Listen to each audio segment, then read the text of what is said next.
So the way we went into Cherry Creek, you just come to a Forest Service road off of 148. It's not marked.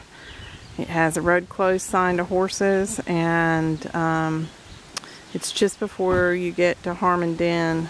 It's about maybe a half a mile before you get to Harmon Den on the right, on a real sharp curve. Like, there's not a lot of curves on this road, but anyway, this is it. This is a beautiful trail. It's on Cherry Creek near Harmon Den. Today is June 20th, 2015. There's a lot of nettle though. It's a good thing to have a stick and some jewelweed. The cool thing about nettle is you can kind of whack it without really hurting too many other plants. I'll show you the way we whack it. That way when you're coming back, you don't have to whack all these. Or if you really like to eat nettle, you can eat the young ones that haven't gotten very big or that haven't turned to seed. Once nettle goes to seed like that, you can't eat it. And once it gets up really about knee high, you shouldn't eat it. There's too much silica in the plant, and it can actually be a little detrimental to your kidneys if you eat it after this point. The other good thing about nettle is when you whack it and put it down in the forest, it makes a really, really great compost for the other plants. Alright, so here's a question. What made this magic circle? It's a pretty good sized circle in the forest, and it looks to be made out of some kind of mushroom. It's really cool. I would say this is a fairy ring. The Cherry Creek Trail is well marked with a orange blaze, and it's a pretty good trail except as you get closer to the AT from Harmon Den. Up by the AT there's a lot of downfall, a lot of dead forest, and let's see, it looks a lot like this. I don't know if you can see, but there's a lot of dead limbs down, and there's a lot of dead hemlock. And it's not a great place to be hiking on a day when it's real windy like today, and it's just been raining a whole lot, and it could rain today. And this trail is a little bit steep, and sometimes these trails, when we get a really big rainstorm that could happen today, the trails will actually kind of turn quickly to little creeks.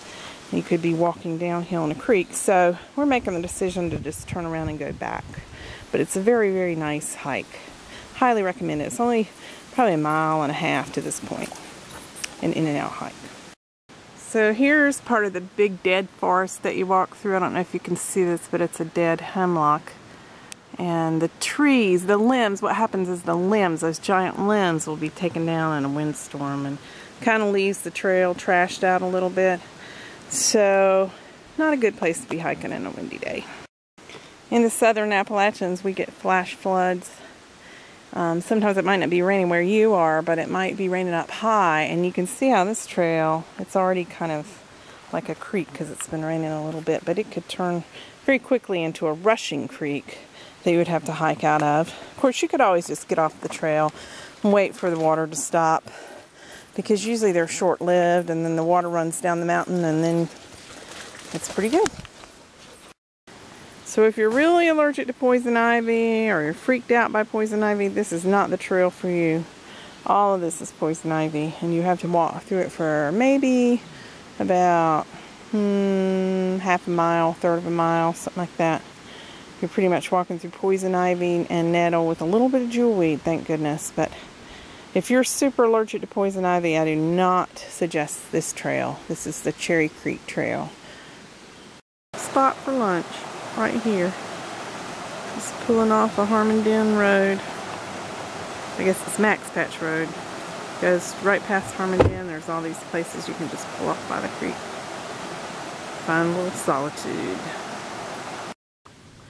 This is Upper Cherry Creek Trail, which is accessed by going on Max Patch Road and just past the Buckeye Ridge parking area, which is just a little pull off. You see a road on the left, or on the opposite side of the road. That's Upper Cherry Trail. It's really just a forest road, and it connects with the lower Cherry Trail that we were hiking up, but we turned around because of all the deadfall and the steepness. So there's one little steep section in between that connects them.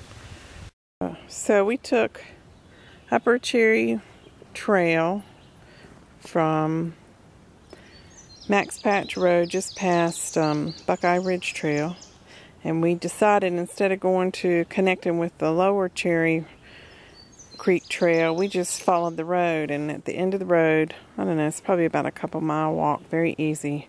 There's this beautiful meadow and opening, nice clearing, just a great place to just sit and listen to the birds for a while.